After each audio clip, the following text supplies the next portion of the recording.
Добрий день. Good afternoon. I want to thank everybody who joined us. It's Olga Atamanova, and Ukrainian Media Center Ukrinform continues its operation. It's day 246 of our fight for freedom, and now we will talk about the situation in Donetsk region. We have Oleksandr Havrylko live. She's the press officer of Donetsk Regional Police. Oleksandra, good afternoon. Good afternoon. Alexandra, Donetsk is under constant shelling.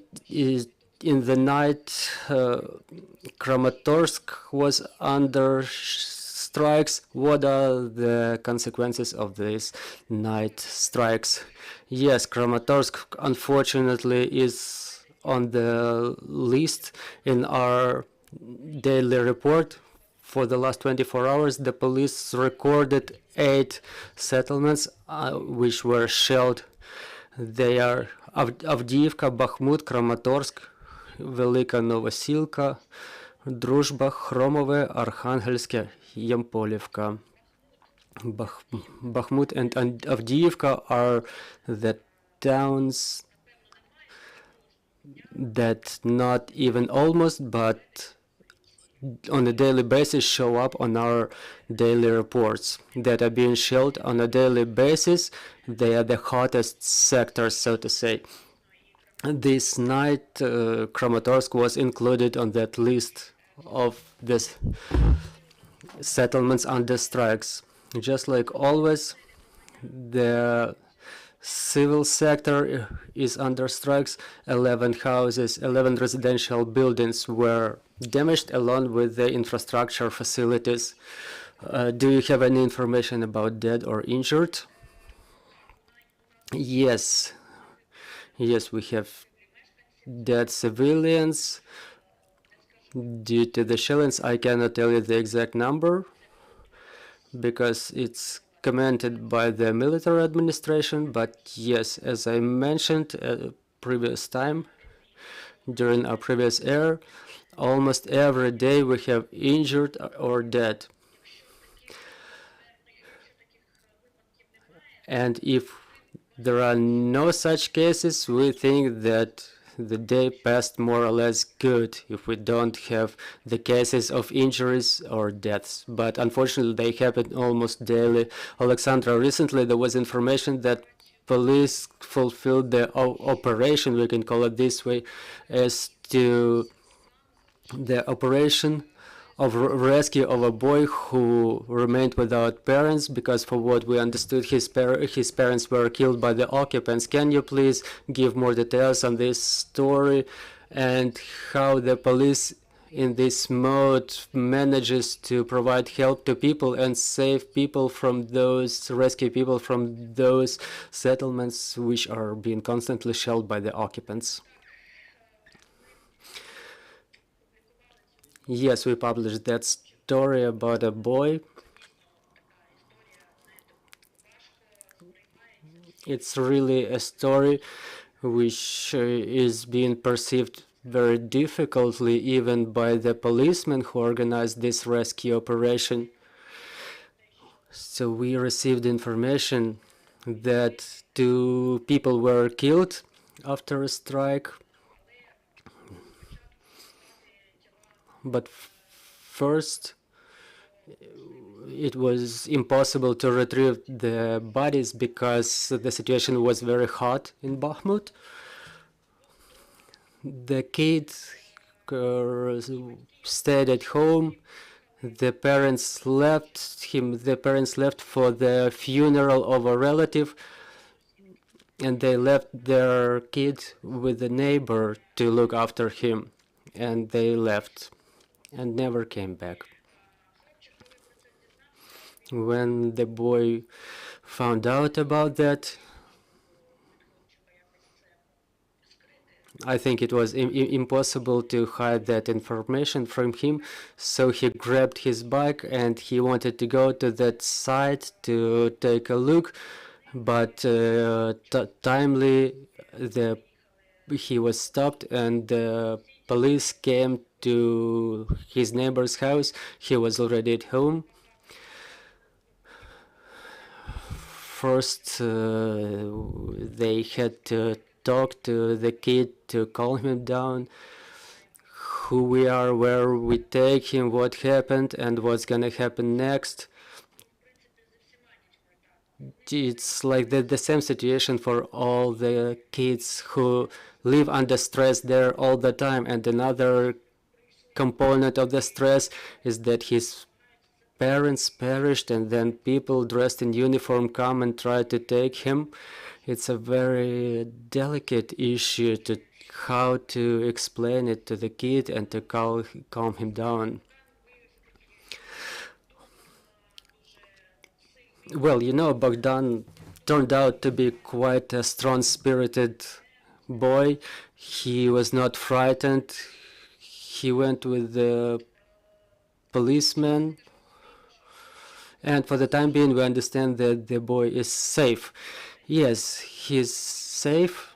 First, his aunt, this relative, she couldn't make it to Bakhmut from Kramatorsk, and first they are the representative of the police juvenile service. She took the boy. He spent the night there, but then that relative, the aunt, he came, and she's the first wife of dead foster father, and she will submit documents for fostering him. They left from Dnipro to Kyiv region, where she has daughter living there, kids, and this boy, he knows them. For what I understand now, they already arrived or en route. Alexandra, let's talk about the occupied settlements. What's the situation there for the time being? What war crimes do you register? Do you record? Did the number of applications to police grow? Yes, we have the number of applications growing. From the beginning of the occupation, we had about 900 applications from the citizens about different events, both administrative and criminal crimes. People come about the property crimes, a lot of different issues. The exhumation is in progress, the identification of the burial sites, the identification of the bodies. The number is decreasing, but people keep coming to police about these individual burial sites. For the time being, can we talk about the number of people exhumed in the deoccupied territories and how many burial sites were identified by policemen, or how many burial sites were identified by the civilians? Yes, the statistics is the following. We have 83 burial sites, 33 in Svятогірськ and 50 in Liman. 2 of them are mass burial sites in the cemeteries, the burials of military and civilians. Now we have 229 exhumed bodies, of which, yes, exhumed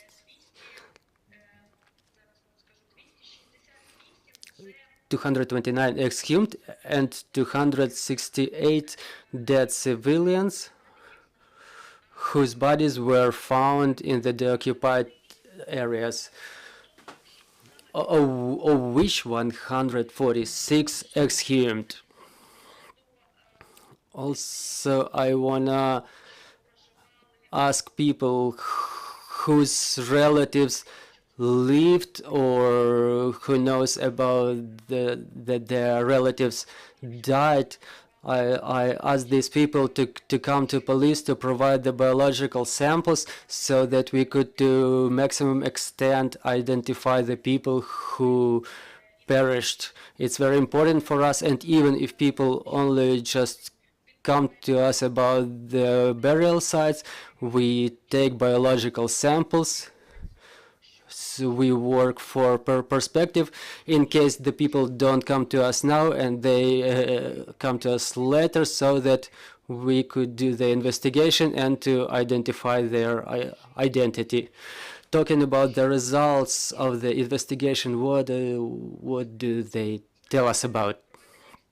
You know, the investigation is a process which is extended in time, and in Donetsk region now the investigation is not being held. Yes, the forensic laboratories can work there, but the forensic investigation as to the DNA research is taking place in other regions of Ukraine, and they are lengthy because there is a large number of these samples and they are overloaded.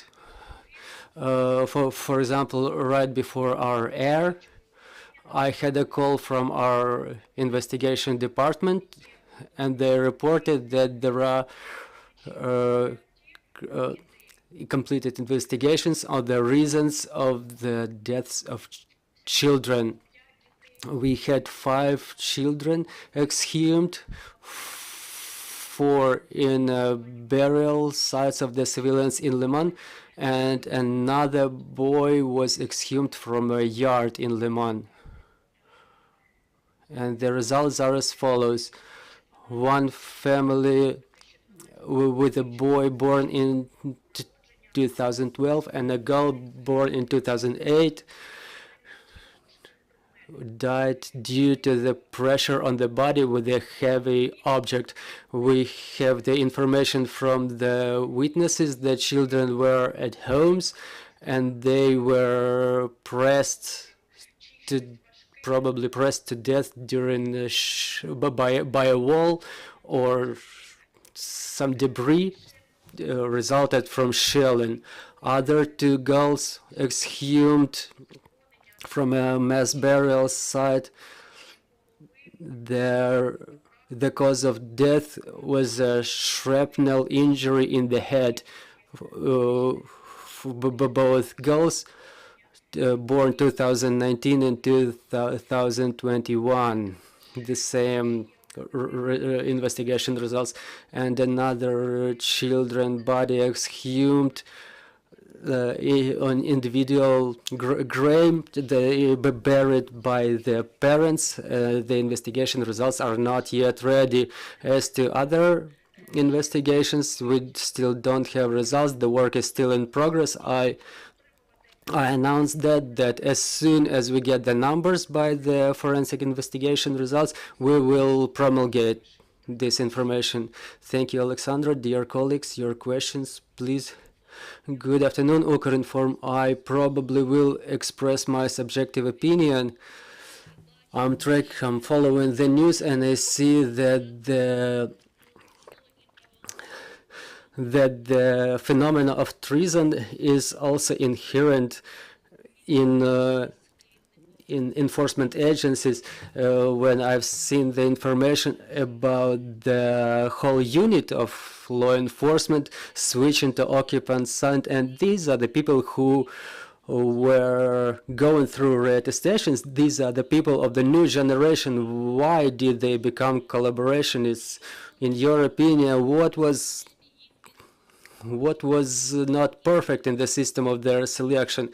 Maybe there are any other reasons. If you do have the statistics of collaborationists, maybe hear it. Alexandra, you will probably have trouble answering why, but maybe you have some opinion in this regard.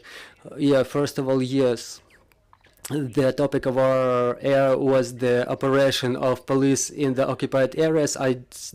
Hence, I have no statistics, and I'm not competent to comment on things like that. But I know one thing for sure, that all the policemen who betrayed their allegiance, who switched sides, they're all fired. And I can tell you about a lot of policemen who did fulfill their duty, protecting Mariupol and defending our land in other regions, who are worthy, who are the decent and worthy citizens of our country. Well, Ms. Alexandra, maybe the cases of treason should be taken off by other law enforcement bodies. So who's that body? That's State Bureau of Investigation. And in completion, the last question: what's the situation with criminality in the region? Do you see a trend of crimes decrease, or maybe the structure of criminality has changed? Excuse me, you're breaking up a little bit. Can you please repeat? What's the situation in the region with the criminality? Did the criminality dynamics changed? What do you observe? Did it change? Did it increase? Did it grow or decrease? Maybe it changed structure. Maybe the structure has changed to something inherent in wartime, something that Donetsk region police is facing now. As to the criminal situation, it decreased a little bit. We started documenting a little bit less crimes. However, we cannot say that some of the types of crimes disappears. We keep documenting drug-related crimes, property-related crimes, and grand bodily harm. Like lately in Kramatorsk, we had a murder or attempt of murder, where people living in the same street decided